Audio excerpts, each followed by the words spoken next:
நம்முடைய ஆளுநர் அவர்கள் தேசிய கீதத்தை அவமதித்ததால் வெளியே போய்விட்டேன் என்று சொல்லுகிறாரே, கடந்த முறை தேசிய கீதத்தை அவமதித்தது நம்முடைய ஆளுநர் தான். கடந்த ஆண்டு ஆளுநர் உரையின் போது தேசிய கீதம் இசைக்கப்படுகின்றவரை காத்திராமல் தேசிய கீதத்தை முழுமையாக அவமதித்துவிட்டு வெளியே சென்றவர் தான் நம்முடைய ஆளுநர். வழக்கமாக சபை மரபுப்படி முதலில் தமிழ்த்தாய் வாழ்த்து பாடுவதும் இறுதியிலே தேசிய கீதம் பாடுவதும் நடைமுறையில் இருக்கின்ற ஒன்று.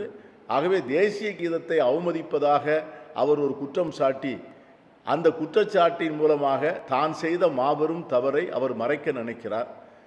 ஒரு ஆளுநர் உரை என்பது ஆளுநருடைய கொள்கைகள், அவர் நம்பிக்கை வைத்திருக்கிற கொள்கைகளை சொல்வதற்காக தயாரிக்கப்படுகின்ற உரை அல்ல. ஆளுநர் உரை என்பது தமிழ்நாடு அரசு தயாரிக்கின்ற உரை. தமிழ்நாடு அரசு சட்டமன்றத்திலே பெரும்பான்மை மக்களுடைய நம்பிக்கையை பெற்ற அரசு. அரசியல் சாசன சட்டத்தின்படி it is a sovereign government.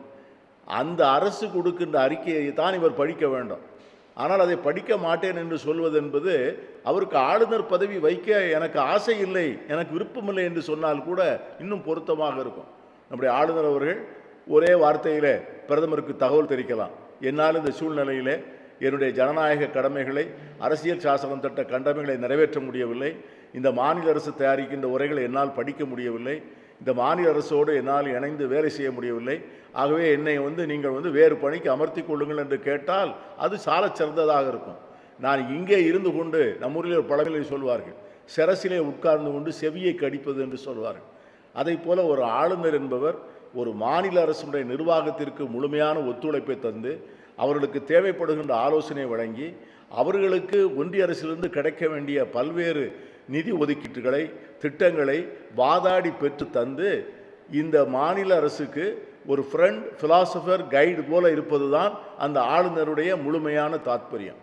ஆனால் இவர் இந்த மாநில அரசை முழுமையாக விமர்சிப்பதும் ஒவ்வொரு சந்தர்ப்பத்திலும் சர்ச்சைக்குள்ளான கருத்துக்களை பேசுவதிலும் நாள் முழுவதும் மணிக்கணக்காக இந்த அரசினுடைய செயல்களை முடக்குவதை பற்றி மட்டுமே திட்டமிட்டு செயல்படுகின்ற ஒரு ஆளுநராக இவர் காட்சி தருவது தமிழகத்திற்கு ஏற்பட்டிருக்கிற மிகப்பெரிய சோதனை. ஆகவே இந்த ஆளுநரை ஒன்றிய அரசு திரும்ப பெறுவதை தவிர வேறு வழி இல்லை என்று எண்ணுகிறேன். இந்த சட்டமன்றம் என்பது ஒரு தன்னாட்சி உரிமை பெற்ற சட்டமன்றம், தமிழக மக்களால் தேர்ந்தெடுக்கப்பட்ட சட்டமன்றம்.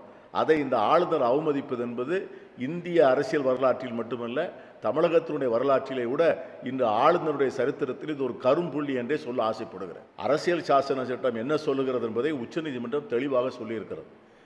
இந்த மாநில அரசை மீறி இந்த ஆளுநர் செயல்படுவதற்கு அவருக்கு எந்த அதிகாரமும் இல்லை. அவர் இன்னும் சொல்லப்போனால் ரப்பர் ஸ்டாம்ப் என்று சொன்னால் அது கொஞ்சம் கொச்சையாக இருக்கும். ஆனால் ஆளுநர் என்பவர் மாநில அரசினுடைய விருப்பத்தை, அவர்கள் தருகிற ஆலோசனையை ஏற்று அதைத்தான் அவர் செயல்படுத்த முடியுமே ஒழிய, ஆளுநர் தன்னுடைய சுய விருப்பத்தையோ அல்லது தன்னை நியமித்தவர்களுடைய சுய விருப்பத்தையோ அல்லது தான் நம்புகிற அரசியல் சித்தாந்தத்தையோ கொள்கையையோ அவர் நினைத்தபடி பேசுவதற்கும் எழுதுவதற்கும் ஆளுநர் பதவி சரியான பதவி அல்ல. அப்படி ஒருவேளை ஆளுநர் அவர் கொண்டிருக்கிற கொள்கைகளிலே, லட்சியங்களிலே மிக வேகமாக உறுதியாக இருப்பார் என்று சொன்னால், அந்த கொள்கைகளை, லட்சியங்களை பரப்புகின்ற முழு நேர பணியை அவர் எடுத்து செய்ய வேண்டும். ஆளுநர் பணியை அவர் இருக்கக்கூடாது. அதில் இருக்கிற கருத்துக்களோடு எனக்கு உடன்பாடு இல்லை. உங்களுக்கு உடன்பாடு இருக்க வேண்டும் என்பது எந்த சட்டத்திலும் எழுதப்படவில்லை. இந்த அரசு தயாரிக்கின்ற அத்தனை செய்திகளிலும் உங்களுக்கு உடன்பாடு இருக்க வேண்டும் என்பது எந்த ஜனநாயக கட்டாயமும் அல்ல, அரசியல் சாசன கட்டாயமும் அல்ல. உங்களுக்கு உடன்பட்டதாகத்தான் அந்த உரை இருக்க வேண்டும் என்று எந்த அரசியல் சாசன சட்டத்தில் எழுதியிருக்கிறது என்பதை ஆளுநர் தெளிவுபடுத்த வேண்டும். ஆளுநர் உரை என்பது தமிழக அரசு தயாரிக்கின்ற உரை. இதே போலதான் குடியரசுத் தலைவர் உரையை யார் தயாரிக்கிறார்? குடியரசுத் தலைவர் உரையை ஜனாதிபதி மர்முவா தயாரிக்கிறார். ஒன்றிய அரசு தயாரித்து கொடுக்கிறது, அந்த உரையை ஜனாதிபதி மர்மு பேசுகிறார். இந்தியாவில் இருக்கிற அத்தனை மாநிலங்களிலும் இதைத்தானே நடக்கிறது.